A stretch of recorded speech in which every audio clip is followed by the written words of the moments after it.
Hi, hello, welcome back to the channel. It has been a minute and a half since I've posted on here. I have been traveling Asia for the past 3 months. I did record a couple of videos before leaving, thinking that I'd edit it while I'm away and post it, but let's be for real, I didn't have any time for that. I of course thought that I'd be home by now, but things have changed and I'm gonna be staying for another 2.5 months, I think. So I will be filming some videos here for the time being. I have borrowed the space from my family. I stole a sewing machine from my cousin, some fabrics from my grandma. So yeah, I'm letting you know because I've had a lot of requests about the resin earrings, like the orchid earrings and stuff like that, and I don't have resin here and I don't know how to get resin here for some reason. I can't find silica gel and all that, so all those projects will have to be, we'll wait until I get back to Canada. So in the meantime, you're gonna have to put up with my fabric scrap crafts for a while, okay? It is currently February 2nd, I think. So I've been getting a lot of Valentine's Day posts, kind of content shown to me on Pinterest. I thought about doing like a heart bag series, like a 5-part series where I recreate heart-shaped bags, but I don't have enough materials for that or the right type of materials for the bags that I want to create. So thankfully, I stumbled upon this cute bag by CAMILLE ALBERTINE, New York. It's this bouquet bag. It's like the perfect take on the classic drawstring bag, but it's, you know, cute and romantic, and I think it's perfect for love season, even though you probably won't see this video till like April because it takes me forever to edit videos.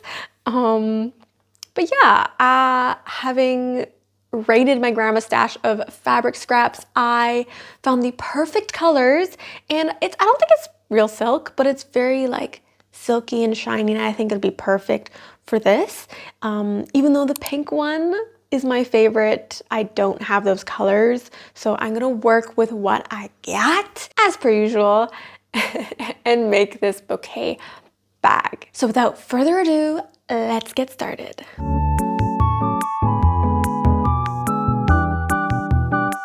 I'm thinking we do the roses first since it's the most important part of this whole project. If the roses don't look good, the entire purse will be ugly, plus I don't know how big to make the bag, so I figure make the flower portion first, then build on that. I'm dealing with a bunch of offcuts, so I'm gonna start by grabbing the biggest piece, then cutting out as many strips as I can. Okay, so I have a problem. I always run into this when working with scraps, is that I don't have enough fabric for the roses. I thought I would, but I didn't actually do any calculations. I was just like, yeah, this looks just about right to do like 8 or 9 roses, I was thinking. This is my sample piece. It is about... It is 37 inches long. I thought that if I doubled it, we'd get like a fuller rose, but I can't conjure up like 70 something inches of fabric per flower. So we're just gonna work with what we have. Flowers in real life are never the same anyways, so I think we'll be fine. Point is, when you're working with scraps, this is always a problem you run into. So it's okay, we can pivot. It doesn't have to be exactly the same as the original. It just needs to look like a bouquet of roses turned into bag. I only managed to cut out about 4 strips close to the size I want, so for the rest I'll have to splice them together with these smaller scrap pieces. Since we'll be rolling these up to make the roses, I don't think the seams will be visible at the end, so I'm not too worried about it. Once that's done, fold the piece in half like so, and stitch it together, creating a tube. Flip it inside out, then iron it flat, with the seam on one side, right at the edge so it doesn't stand out. Bam! Perfectly pressed. Now I went ahead and made a couple roses. I took forever and a half to do this. It literally I think it took me about 2 days to really get not like consistent 2 days, like on and off 2 days to get these roses done. I ended up unpicking a couple of them because they were just so wonky. No. I laid them out from first to last to show you just kind of progression of how they turned out. Of course, the last one being my favorite. The first one it started out pretty loose, pretty okay, and then it just got tighter, I guess, the roses. And then it just got really wonky. Like some are super small, some are super big, some are just weirdly wide, like they're just not very even. But again, the last one is the ideal one. I could spend another couple of days remaking all of these, but I will not do that because I want to get this project done in a timely manner. I feel like I do that a lot. Every time I start a new DIY project, I'll find something that I could improve and then, you know, put it to the side, and I'm like, oh, I'll do it later, and then I never get it done. I end up abandoning that project, and I don't want to do that anymore. Every time I start a project, I'm determined to finish it. I will just settle for it not being perfect. Anyways, I ended up leaving one undone so I can show you my process on how to make these roses. We're gonna aim for this perfect one, but we'll see. Lay your piece flat, then fold in a corner like so. Make sure it's right at the edge, if not past the bottom edge, so that we can conceal the side that's already fraying. Roll it in like so, then tack it down so it stays in place. Now with the rest of the piece, twirl it inwards once like this, then tack it down. Again, twirl it and tack it down. Twirl and tack again and again until you get a rose.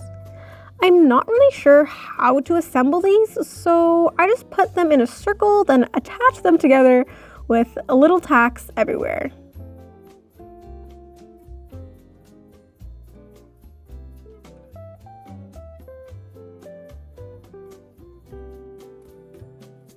Now for the actual bag bit, I'm gonna have to do some experimenting. First, we need to know the circumference of what we have so far, which is about 20 inches. Then kind of eyeball how long I want the bag to be. I'd say about 10 inches from the base. Then draw and cut out a pattern in the shape of a leaf. Because I'm working with scraps, I have very little wiggle room. Like at no point can I mess up. So I am gonna use this as my practice fabric instead. This is not interfacing, but I'm gonna use it as a thickener. It looks like fabric, but it's actually plastic. It straight up burns immediately on contact with the iron in like it has a very plasticky scent. This is what you get at like a massage parlor, I guess. Well, you don't actually take it. They usually throw it out after each customer. It's for sanitary reasons, and my grandma always takes them home for some reason because she's like, oh, maybe I'll use it for something, but she never has. She just doesn't like things going in the trash, hence hoarder culture in my family. Thanks to her, I have something to use as interfacing. So yeah, I'm gonna cut the leaves out in this to see if the shape is what I want, and then we can go ahead with the green silk. Right? Grabbing my pattern, then laying it down on the fold, I cut out 6 leaves.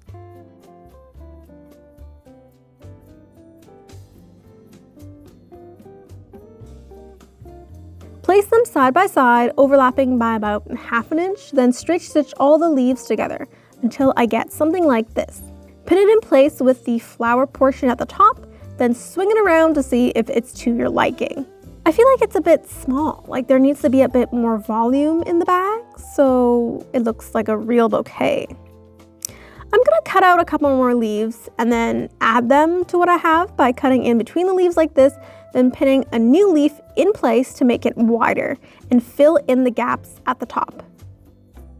And voila, look at that, looking much more full, less sickly. I lied.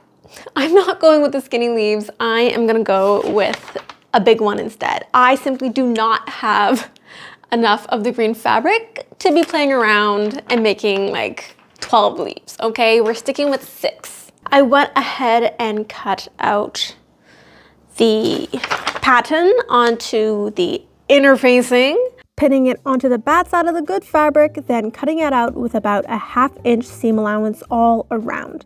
On the machine, I'm adding some straight stitches about 1/2 inches apart to thicken the fabric and anchor them in place. It doesn't have to look perfect since this won't be visible on the outside of the bag. Trim your threads, then cut out another piece from the good fabric. Pin the fabric together, then straight stitch all the way around, leaving a little opening to bag it out. Once that's done, cut off the excess seam allowance with some pinking shears, then bag it out. Take it to the iron and give it a good press. Of course, using a pin to get the perfect seams. Repeat all that until you have 6 leaves, then pin it to the roses. I couldn't figure out how to do this flat, so I decided to hang it on the side of the table like this. And there we go.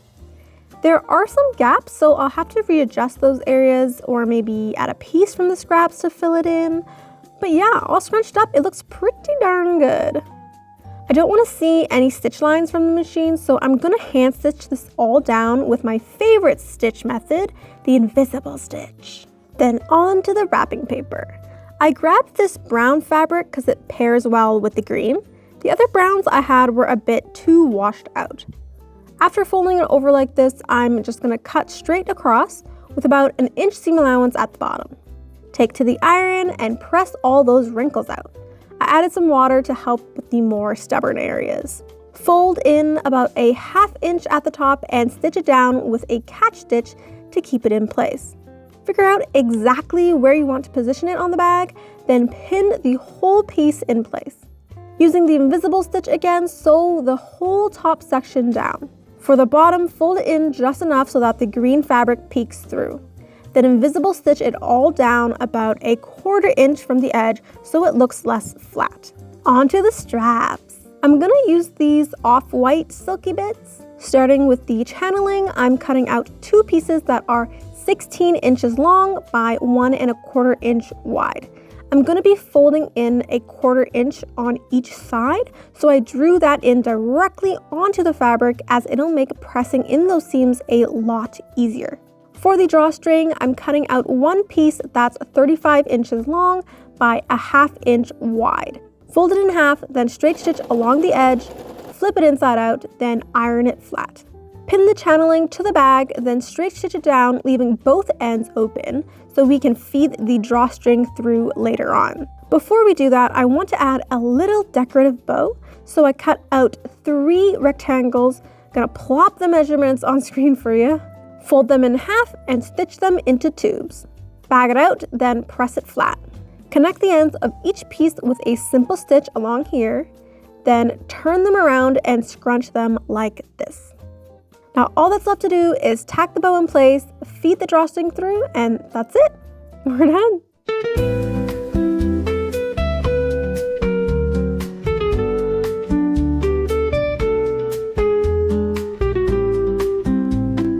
Unpopular opinion, but I think we should be throwing bouquet bags instead of a bouquet of flowers at weddings, because what are you gonna do with those flowers anyway? They're gonna die.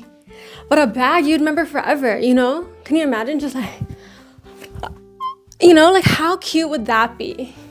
Don't argue with me. It's just a better idea. It just is. Bouquet bags for the win. And now you kind of know how to make one, or at least know where to start, because honestly, this isn't the exact replica of the original, like it's far from it, but I did my best with what I had, and I think it turned out pretty okay. A lot of tweaks to be done along the way, especially if I were to do this again, I wouldn't do it like this at all.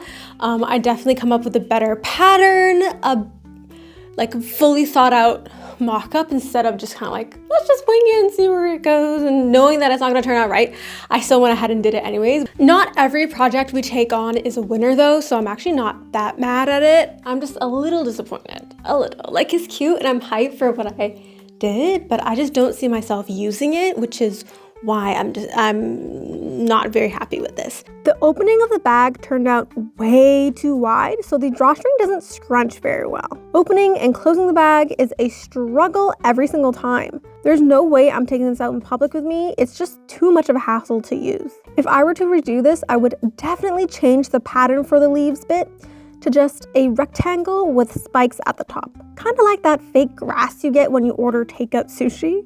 It would make the bag smaller, but at least the opening would be less bulky. Of course, replacing the brown fabric with something more lightweight would also help with that. Don't get me wrong, I love how the bag looks. I just get a little peeved when I can't use it because at the end of the day, I'm trying to recycle the items that I have, and when I just take one mound of garbage and turn it into another mound of garbage, it kind of just defeats the purpose. So I'll definitely have to revisit this one day. I'm thinking about doing a video where I just fix a bunch of abandoned projects, like, I don't know. I can't think of anything else other than this from the top of my head, but eventually when I start collecting enough DIY fails, I can throw it all into a video and just fix everything that I screwed up.